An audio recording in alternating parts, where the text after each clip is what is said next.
Hey, welcome back. It's Money Monday, and we are breezing through hour one. It's sometimes it's really nice here when Frankie's not here.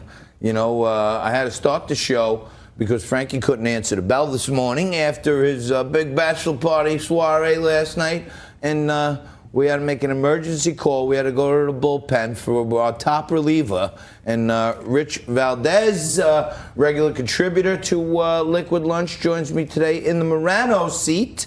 And Rich is the host of the This Is America podcast. And Rich, thanks for coming in and picking up the slack for Frankie. You bet, my brother. It's great to be here. Really appreciate it.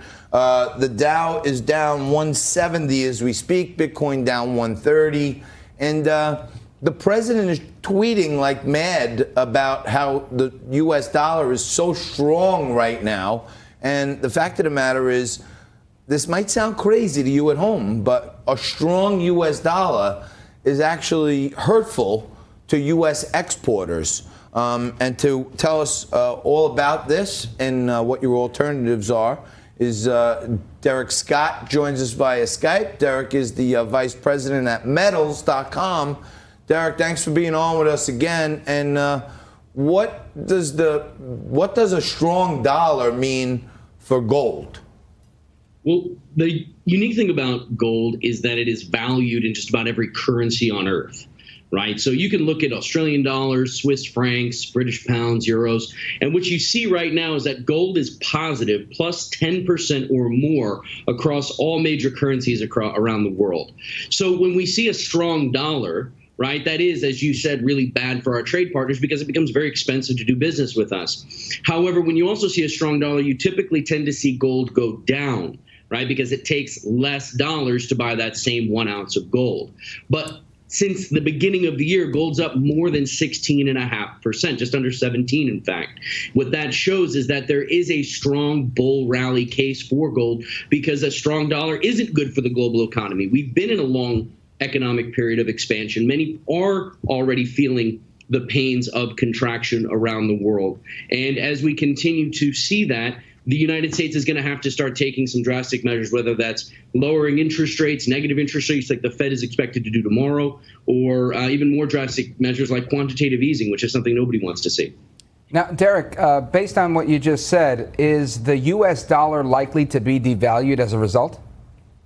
Trump has openly said that he wants a weaker dollar. I don't know if we really have a choice. I mean, especially if we want to continue to be the global trade superpower we are with such a strong currency, we almost have to do it as a favor to our economic allies. In other words, to also combat these Chinese tariffs, because we're really coming to a point with China where we need to work out some sort of a deal, or Trump needs to work out some sort of a deal. And if he doesn't, he has to go to manipulating the currency to combat China, which is a known currency manipulator, which is they've already manipulated their own currency twice this year in response to these tariffs. So it's definitely something that is on the table, and it's probably going to be one of the first go-to options, depending on how this next round of talks go.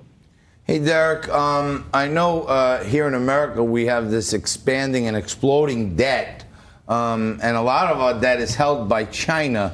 Do you think that China holding our debt is a secret weapon they have against us? It's been called by many as the nuclear option. And the reason it's considered the nuclear option is because it would hold some pain for China to be able to release all of that debt. But in all reality, what they could do is, according to the M2 numbers, China could theoretically double the amount of cash in supply. They have over $1 trillion in U.S. debt, and that is something that they could wield against us, especially as this trade war drags on. And it would be catastrophic if China were to weaponize their U.S. Treasury debt, and that could be used in a obviously response to us devaluing our currency, because it makes the debt that they hold worth less, which would incentivize them to actually take that hand and play it on the table, so to speak. Wow. Deric Scott, he's always there for us when we need him. He's got all the insights you want to know about what's happening in the gold markets and the global markets. Deric, thanks for taking a couple of minutes for us today. And you go down to metals.com, check it out, see if there's something there that you should have blended into your portfolio, and tell Deric Scott that you heard about metals.com on Liquid Lunch. Quick break. Rich and I are going to come back and wrap up hour one right after this.